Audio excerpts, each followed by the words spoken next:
Babies do cry all the time for different manner of reasons. But when you as a parent has done everything there is to do in the book, you've fed the baby well, you have changed their diaper, so in other words, they're not wet. You've also ensured that they've slept all the adequate hours that an infant should sleep. You've been given a clean bill of health by the doctor, so this child is actually not sick. But the baby keeps on crying and crying and crying, sometimes up to 3 hours in a day, then probably it is time to consider the other enemy that could be colic. Now, we're going to be talking about colic, and joining me in studio is Stella Mwangi. She's going to be telling, Stella Mbogo, I beg your pardon, but she's going to be telling us about herself in a while. My name is Dorcas Mwangi. Welcome to Malezi. Karibu sana. I've been calling you Stella Mwangi because of the whole STL thing, you know. So, but she's Stella Mwangi. But karibu Stella Mbogwa. Please tell us about yourself. I am a little over 30. I'm married 7 years and I have 2 boys. Yes. Under the age of 5. Yes. Yes. And I work for an NGO, Parenting in Africa Network. Okay, Parenting in Africa Network. Yes. Okay. And we work with organizations that work with families and children and parents, yes, to empower them on parenting with skill. Okay. And they are based in East and Southern Africa mainly. You're in the right place because we talk everything parenting here. Yeah. So you're home and right. Thank you. Karibu sana. Asante. So tell us when you first had the experience with colic, at least with the children that you have. I'll start with my firstborn. We got home from hospital and I felt that my baby had an issue. I thought at first that maybe the breastfeeding was not enough because I was told by the doctor you have to do exclusive breastfeeding. Okay. So but we were not sleeping very well at night, and I felt that there was something wrong. Yes. And you could tell that the child had a problem. Yes. Yeah. But I knew he wasn't sick. Yeah. So I had a feeling that he was having tummy issues. Yes, tummy issues. Yes. So, but this was brought about by the constant crying. What else did you notice when the baby was crying that made you know that this baby is not wet, this baby has fed well, but they're still crying? So at what point did you identify that this must be colic? He would, you could tell from his face that he was... Yes, he would cringe? Cringe. And just that it would happen at a certain time when you're about to sleep at night. In the night, okay. Yes, okay. Yes, yeah, when we're in bed. So I felt that it must be something. Yeah, because colic is synonymous to the evenings and the wee hours of the morning. Yes. Okay. So I also talked to some friends, and because I was also having issues, I felt that perhaps it was something I was eating. I was doing jahe, I was doing fermented porridge. Yes. So I thought that perhaps I should cut down on that. Okay. But it didn't work. Oh, really? Yeah. Okay, so here you are, you have this baby, you're feeding, okay, you're thinking maybe it's the food I eat. Yes. So you changed the diet? What happened? When I eliminated the traditional foods. The fermented uji? Yeah, it still didn't work. Oh, really? Okay. So we continued still having those very, I wasn't sleeping enough. But at 4 months and a half, when I went back to work, I talked to a colleague who had, my boss at the time was also having similar issues. She'd just given birth. So she told me that a doctor had recommended dill seeds, D-I-double-L seeds. Oh, dill seeds. To take with water or with your tea every day, and it would reduce the flatulence in the baby's stomach, and perhaps it would alleviate the pain. Yeah. And why I went for it is because it's readily available in the supermarkets, but also my pediatrician had advised me not to use gripe water. Yes, talk of gripe water. I mean, every parent, I mean, so long as you've got an infant in your home, probably 99% of parents have got gripe water in their homes. Yes. So you'd never used gripe water. Then what did you use on the baby? I didn't use gripe water first because my baby was preterm, very tiny, and, and you're exclusively breastfeeding, so you cannot give extra water. So, yeah, I never bought it because the doctor said.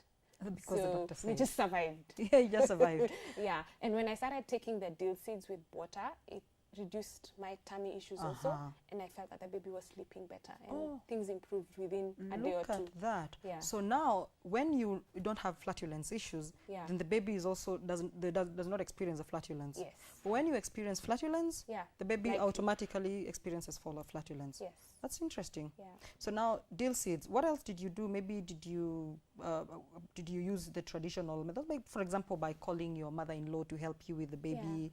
And how did that go for you? Before I started the deal seeds, of course, my in-laws had not come. So I had my mother-in-law saying that perhaps it's because they had not come to bless the baby.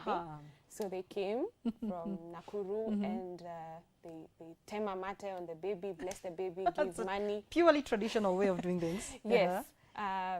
So I can't quite remember whether flatulence reduced really, but she had mentioned that would help. Would help with the crying. Yes. And did you notice by any chance that baby was a bit calm after the in-laws have come or memushika? That's a tradition, a very African way of doing things. Of course, a lot of families believe that unless the in-laws, they've come and they've held the baby and they've also blessed the baby, then the baby will always cry and cry and cry. So did you see any change when they finally came? I'm not so sure. Even by a small margin? But they came during the day, so the baby was not crying. But I don't think that could have. You're welcome to have some water as we go on, of course. Yes. Yeah, karibu sana. So now, then the in-laws came and that passed. So we would not really bother on that. Yeah. But what about other things you've had that cause colic? And maybe before we go to that, we can talk about what exactly colic is. Because we're talking about colic in studio, and other mothers out there don't really understand what colic is. Okay. They may be going through colic, but not necessarily because they know what it is. Yeah. Baby cries a lot when there's colic, and they're not necessarily older because they're a toddler. They're really small. Yes. It could be under 1 year. Some parents may confuse it for tantrums, but I think that tantrums happen due to language development, language explosion. Yes. So the child wants some kind of reward, and then after you give the reward, they will calm down. Yes. And so this can happen when the baby is still the infancy, tantrums. Tantrums, I've not seen tantrums with my kids until they're about a year old. Okay. Yeah, so I don't, for me, I don't confuse, but there are parents who confuse it. Okay. And then tantrums could happen any time of day.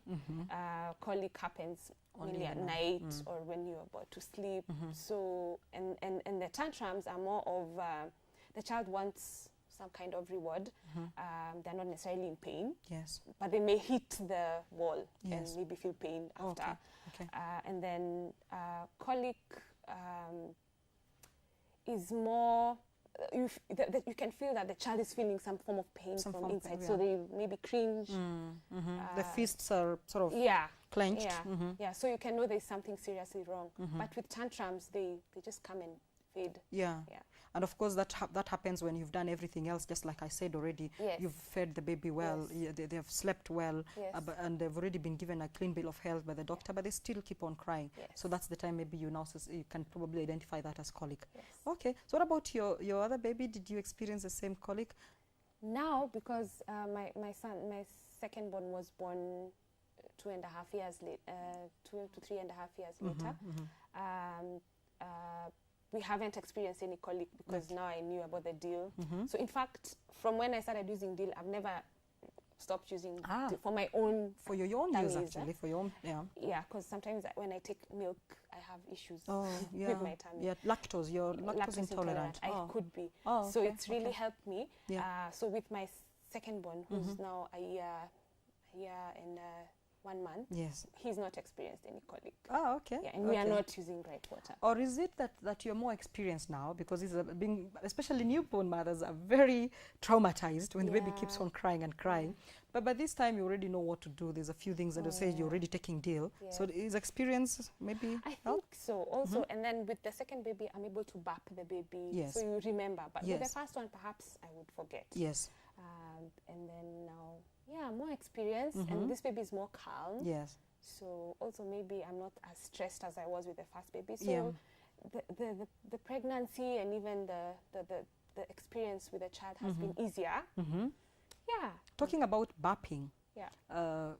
Sometimes, like for example, in your experience, you were talking earlier before we started the show, and you're telling me that at some point you had to express milk from your breast for the baby to be fed when they were in hospital. Yes. Probably did you think probably the lots of wind when the baby takes wind because the titties are different? Probably give us the whole thing about teat is the difference between the teat from the bottle and the teat from the mother's maybe. Yeah, I think that with the bottle, I found out that when sometimes as the baby is trying to use suckle, the suckle, they take in a lot of air, and it's very different with when they are latching or breastfeeding from the mother's breast.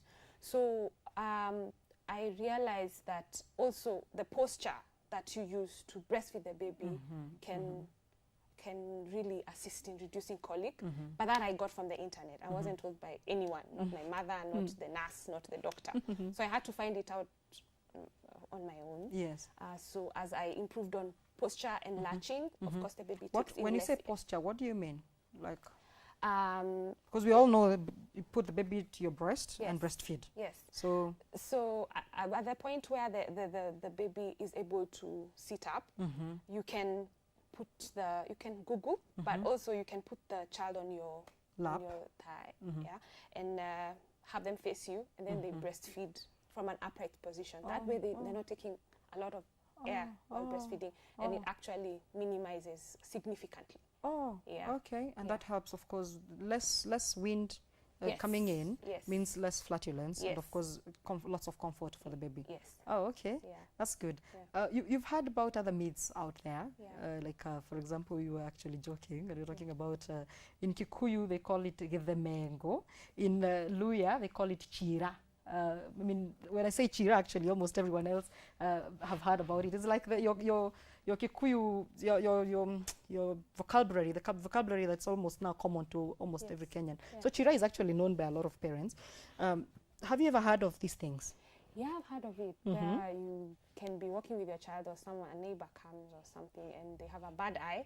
A bad eye. And they make your child either sick or die. Yes. But I tend not to really believe in superstition, but it's there. People say, so like if there's something wrong with your child, a lot of times they will not immediately think it needs medical attention. They will think someone has. So they keep on crying and crying and crying. Yes. And as being Africans, of course, you first of all think, and depending on where you grew up, and how civilized and fortunate you and civilized you could have been, then you're thinking all manner of things. And one of it is that someone has looked at your child with a bad eye.